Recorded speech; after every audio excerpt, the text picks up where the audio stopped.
உருவாக்குகிற கிரியைகள் எல்லாம் மறைந்து போகட்டும்ப்பா. சூழ்நிலைகளை பார்த்து பயப்படாதீங்க. உங்க சூழ்நிலைகளை காட்டிலும் நீங்கள் நம்புகிற இயேசு பெரியவர். ரபா ஷந்து ரியாங்கராபா. நம்புறவங்க, விசுவாசிக்கிறவங்க நீங்க அப்பப்போ ஆமேன் என்று போட்டு உங்க ஆசீர்வாதத்தை பெற்றுக்கொள்ளுங்கள். தேவன் உங்களோடு கூட பேசிக்கொண்டிருக்கிறார். வேதம் சொல்கிறது, என் கால் சறுக்குகிறது என்று நான் சொல்லும்போது கர்த்தாவே உமது கிருபை என்னை தாங்குகிறது. ஆமேன். அநேகருக்கு சில நேரங்களில் எவ்வளோதான் நம்ம விழிப்பாக இருந்து எச்சரிக்கையாக இருந்து வேலை செய்தாலும் சில நேரத்தில் நாம் சறுக்கி விடுகிறோம், சில நேரத்தில் சோர்ந்து போகிறோம், சில நேரத்தில் தவறி விடுகிறோம்.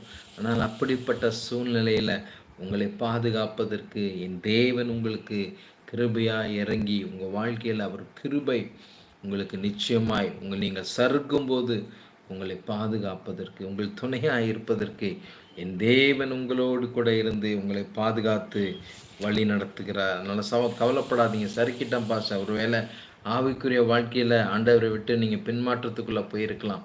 ஆண்டவர் சொல்கிறார், அந்த சறுக்களையும் நான் மாற்றுவேன் என்று கர்த்தர் சொல்கிறார். மீண்டுமாய் நான் உன்னை எழுப்பி கட்டுவேன் என்று கர்த்தர் வாக்கு பண்ணுகிறார். ரபா சந்தூர் யந்தரபா. அவன் என்னை நோக்கி கூப்பிடுவான், நான் அவனுக்கு மறு உத்தரவு அருளச் செய்வேன். ஆபத்திலே நான் அவனோடு இருந்து அவனை தப்புவித்து அவனை கனப்படுத்துவேன் என்று கர்த்தர் சொல்லுகிறார். நம்புறீங்களா? உங்களை கனப்படுத்துவேன்ற ஆபத்து வாழ்க்கையே அவ்வளோதான், இனி ஒன்றும் இல்லை, இனி வாழவே முடியாது என்று நீங்கள் முறையிட்டு கொண்டிருக்கிறீர்களா? நீங்கள் நம்பிக்கொண்டிருக்கிறீர்களா? ஆண்டவர் சொல்ற அந்த சூழ்நிலையில் நான் உன்னோடு கூட இருப்பேன். இது சர்மா சிஸ்டருக்காக கர்த்தர் சொல்கிற வார்த்தை. உங்கள் வாழ்க்கையில் எல்லாவற்றையும் இழந்த நேரத்திலும் கர்த்தர் உங்களுக்கு துணையாக இருப்பார். உங்களை கர்த்தர் ஆபத்தில் நான் உங்களோடு இருந்து அவனை தப்புவித்து அவனை கனப்படுத்துவேன். உங்களை கனப்படுத்துவேன், தப்புவித்து கனப்படுத்துவேன். அப்படியே கனப்படுத்துவேன் இல்லை, அப்படி தப்புவித்து அந்த போராட்டங்கள் எல்லாம் முற்றிலுமாய் உங்களை விலகி போக கர்த்தர் உதவி செய்வேன் என்று வாக்கு பண்ணுகிறார். நம்புறவங்க ஒரு ஆமேன். ரிபஷந்து ரிமாக்கரு ஷதூரி அந்த ரஷ தாக்காத்தி அந்தரப்பா. நன்றிப்பா. அப்படியே கொஞ்சம் நேரம் ஆவில நிரம்புங்க, அந்நிய பாஷை பேசுங்க.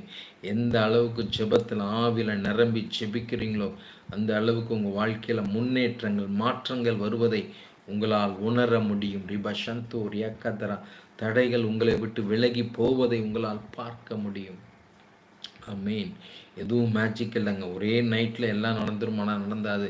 ஆனால் கொஞ்சம் கொஞ்சமாக ஸ்டெப் பை ஸ்டெப்பாய் நிச்சயமாய் நீங்கள் இழந்தவைகளை, நீங்கள் சறுக்கினதை, உங்கள் வாழ்க்கையில் ஏற்பட்ட துன்பங்கள், துக்கங்கள், துயரங்களை கர்த்தர் மாற்றுவேன் என்று வாக்கு பண்ணுகிறார். நிச்சயமாக இந்த உலகத்தில் ஒரு ஆசீர்வாதமாய் வாழ, ஒரு பாதுகாப்பாய் வாழ தேவன் உங்களுக்கு ஒரு அனுக்கிரகத்தை கொடுப்பார். தேவன் உங்களுக்கு உதவி செய்கிறவர் தேவனாய் இருக்கிறார். நன்றி நன்றி நன்றிப்பா. ஒவ்வொரு பிள்ளைகளையும் ஆசீர்வதிக்கணும். வேதம் சொல்கிறது, பறந்து காக்கிற பட்சியை போல சேனைகளின் கர்த்தர் எருசலேமின் மேல் ஆதரவாக இருப்பார். அவர் அதை காத்து தப்ப பண்ணுவார். அவர் கடந்து வந்து அதை விடுவிப்பார் என்று வேதம் சொல்கிறது. பறந்து காக்கிற பட்சி. ஒரு கோழி இருக்குதுன்னா தான் குஞ்சுகள் அதை எப்படின்னா அப்படியே கவனமாக பார்த்துக்கும். ஒருத்தர் கூட அதை எடுக்க முடியாத அளவுக்கு தன்னுடைய கண்கள், நோக்கம் எல்லாம் அந்த கோழி குஞ்சுகள் மேல் இருக்கும். அதே போல் பறந்து காக்கிற பட்சி. ஒரு பறவைக்கு இருக்கிற அந்த வைராக்கியம் என் தேவன் அப்பா அந்த அளவுக்கு வைராக்கியமாக, ஒருவர் கையிலும் உங்களை ஒப்பு கொடுக்க மாட்டேன், உங்களுக்கு நான் ஆதரவாக இருப்பேன், உங்களை காத்து நான் தப்ப பண்ணுவேன், எந்த பிசாசின் கிரியைகளும், மனிதர்களின் எண்ணங்களும், மனிதர்களின் வஞ்சனைகளும் உங்களை மேற்கொள்ளாதபடிக்கு. நன்றி பரபசந்து. எத்தனை பேர் நம்புறீங்க? எத்தனை பேர் அம்மா அப்பா என்னை நீங்கள் அப்படி காத்துட்ருக்கிறீங்க? நான் நன்றி சொல்கிறேன். Thank you Jesus, thank you Jesus. நன்றி நன்றி நன்றின்னு சொல்கிறீங்க. ரிபா சந்தா ரியாந்தா ரபா ஷதூரி அந்த ரபா காத்தி அந்த ரப்பா. நன்றிப்பா. எங்களை நீங்கப்பா பாதுகாத்து கொண்டு இருக்கிறீங்கப்பா. நன்றிப்பா. தப்புவித்து கொண்டு இருக்கிறீங்க. எவ்வளவோ காரியங்கள், எவ்வளவோ நாச மோசங்களிலிருந்து கர்த்தர் எங்களை மீட்டு கொண்டீங்க. எவ்வளவோ கடினமான சூழ்நிலைகளிலிருந்து கர்த்தர் எங்களை நீங்கள் தப்புவித்தீங்கப்பா. எங்களை பாதுகாப்பீங்க. எங்கள் உயிரோடு கூட கர்த்தர் நீங்கள் மீட்டு கொண்டீங்கப்பா. பச்சை அப்பா சாத்தானின் கரத்திலிருந்து கர்த்தர் எங்களை நீங்கள் பிடுங்கி கொண்டு வந்தீங்க. அதற்காக நான் நன்றி எதிரிகளின் கோட்டைகளிலிருந்து கர்த்தர் எங்களை நீங்கள் மீட்டு வந்தீங்க. அதற்காக நன்றி. நாங்கள் அழிந்து விடுவோம், இனி எங்களுக்கு வாழ்க்கை இல்லை என்று நினைத்த நேரத்தில் போராட்டத்தில் இருந்து கர்த்தர் எங்களை